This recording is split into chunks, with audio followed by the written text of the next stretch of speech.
अस्सलामुअलैकुम वरहमतुल्लाहि वबरकातुहू। आज का हमारा प्यारा सा वाकया है हजरत अली और एक पहलवान का। तो चलिए दोस्तों, बिना देरी किए हम शुरू करते हैं इस वीडियो को। जो लोग चैनल पर नए हो सब्सक्राइब कर लें और वीडियो को लाइक कर लें। यह एक बार का वाकया है। अरब के ताबू शहर में एक कबीला बसता था। उस कबीले का एक बहुत बड़ा बादशाह था जो मूर्ति पूजक था और इस्लाम धर्म से नफरत करता था। उसके दरबार में एक ज्योतिषी था। एक दिन ज्योतिषी ने बादशाह से कहा, मैंने सुना है कि हजरत अली एक बहुत बड़े पहलवान हैं, बेहद ताकतवर हैं। उसकी बात सुनकर बादशाह ने कहा, अगर अली पहलवान है तो उन्हें पहलवान के जरिए ही हराना होगा।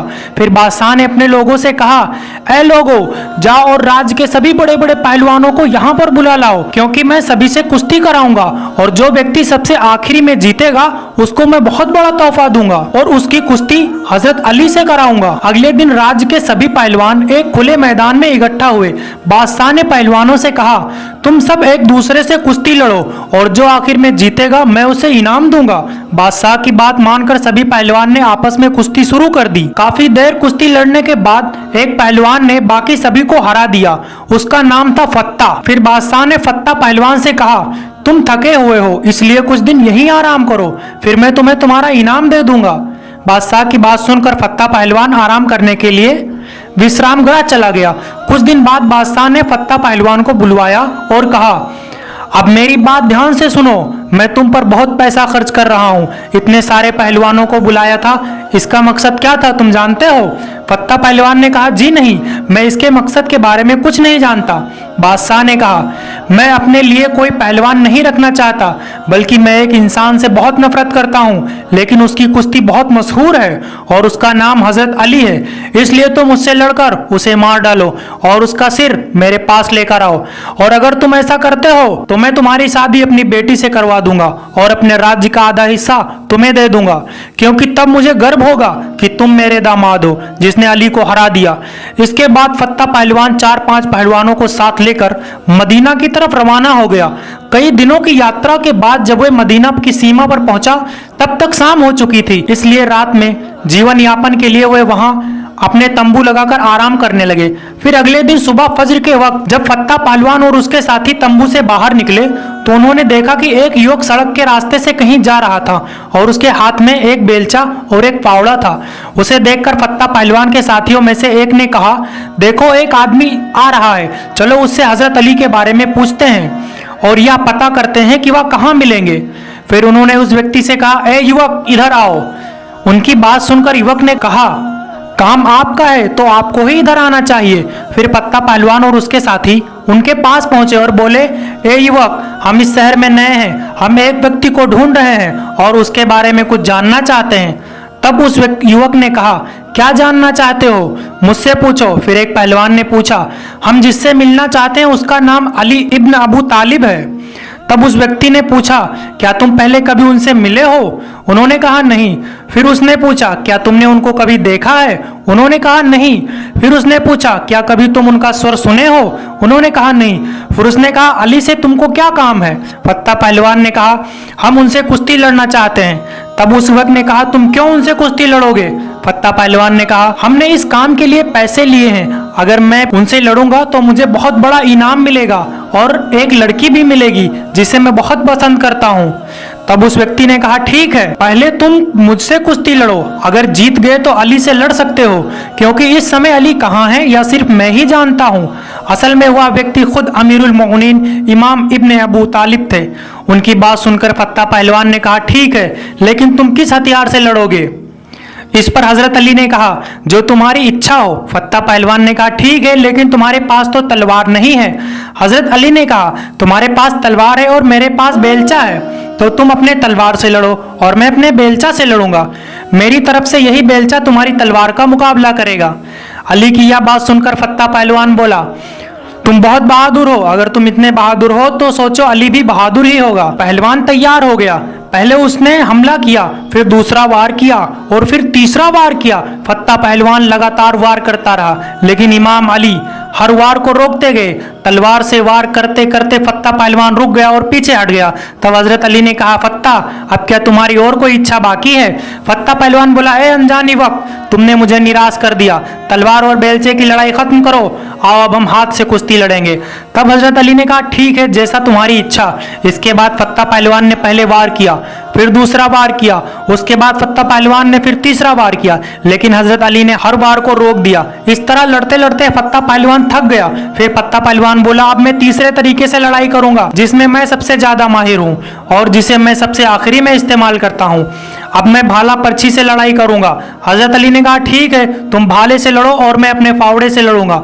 इसके बाद लड़ाई फिर से शुरू हुई।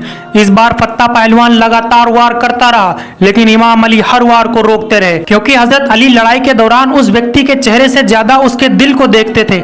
हजरत अली ने महसूस किया कि व्यक्ति का हथियार चल रहा है लेकिन उसका दिल साफ है। कुछ देर लड़ने के बाद फत्ता पहलवान बोला मैं थक गया हूं, तुमने तो एक भी बार मुझ पर वार नहीं किया, क्या तुम वार करो। हजरत इमाम अली ने अपने पास मौजूद फावड़ा को उठाया और उसके तरफ बढ़ाकर इशारा किया। जैसे जैसे अली अपना फावड़ा ऊपर उठाते, फत्ता पहलवान भी उसके साथ ऊपर ऊपर उठता जाता। यह दृश्य देखकर फत्ता पहलवान घबरा गया, उसके सभी साथी चिंता में पड़ गए।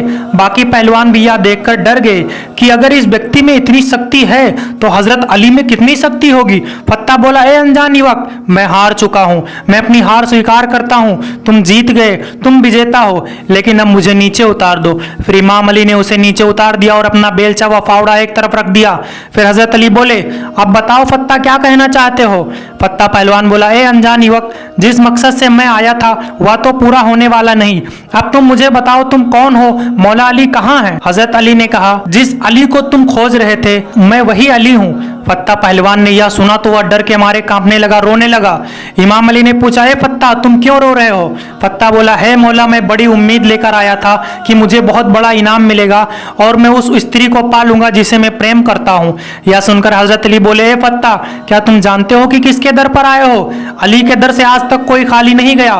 फत्ता बोला है अली इब्ने अबू तालिब, अगर बात सिर्फ इनाम की होती तो मैं आपसे मांग लेता, लेकिन असल बात यह है कि मैं तो आपका सिर लेने आया था।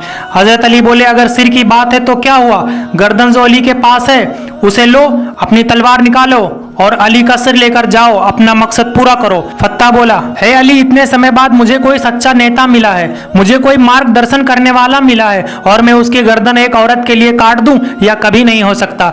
हे अली, मैं आपको मारने और हराने आया था लेकिन मैं खुद पराजित हो गया, मैं खुद हार गया। आप मुझे कलमा पढ़ाएं, मैं इस्लाम कबूल करना चाहता हूँ। इसके बाद हजरत अली ने उसे कलमा पढ़ाया और कहा पहले तुम्हारा नाम फत्ता था, अब तुम्हारा नाम क्या रखा जाए। फत्ता बोला है अली, जो आपका दिल चाहे वही नाम रख दीजिए। तब इमाम अली मुस्कुराए और बोले पहले तुम्हारा नाम फत्ता था लेकिन आज से तुम्हारा नाम कामर होगा। इतिहास गवाह है कि तब से लेकर जंगे सिफिन, जंगे जमल और आखिरी सांस तक कामर मौला अली का साथ नहीं छोड़ा। एक दिन हजरत अली बाजार गए और देखा कि एक ईसाई व्यक्ति एक जीरा कवच बेच रहा था। हजरत अली ने जीरा को पहचान लिया और तुरंत उसके पास जाकर बोले यह तो मेरी जीरा है। यह सुनकर यहूदी बोला अमीरुल मुकनीन, ये जीरे मेरी है और मेरे कब्जे में है। इस पर हजरत अली ने कहा तो फिर चलो हम काजी के पास चलते हैं, इसका फैसला वहीं पे होगा। काजी की अदालत की ओर दोनों रवाना हुए। उस समय अदालत के न्यायाधीश काजी सुर थे।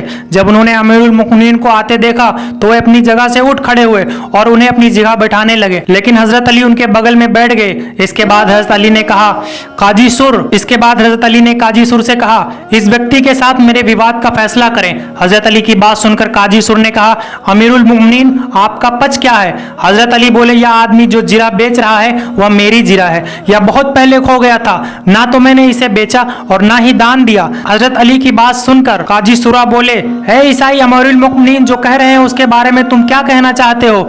ईसाई ने कहा मैं अमीरुल मुमिनीन को झूठा नहीं कह रहा और ना ही उन पर आरोप लगा रहा हूं और ना ही उनको गलत ठहरा रहा हूं, लेकिन यह बर्म मेरा ही है। तब काजी सुर ने अली से कहा कवच तो इसके कब्जे में है, बिना किसी सबूत के इसे वापस नहीं दिया जा सकता, आपके पास कोई प्रमाण है। काजी सुर की यह बात सुनकर हजरत अली मुस्कुराए और बोले काजी सुर ने सही कहा, मेरे पास कोई प्रमाण नहीं है। तब काजी सुर ने ईसाई के पक्ष में फैसला सुना दिया और वह बर्म लेकर चल पड़ा। ईसाई कुछ दूर जाकर वापस लौट आया और बोला मैं गवाही देता हूँ कि यही नबियों का विधान और शिक्षा है। अमीरुल मुमिनीन ने न्यायाधीश के सामने अपना दावा पेश किया और न्यायाधीश ने उनके खिलाफ फैसला सुनाया।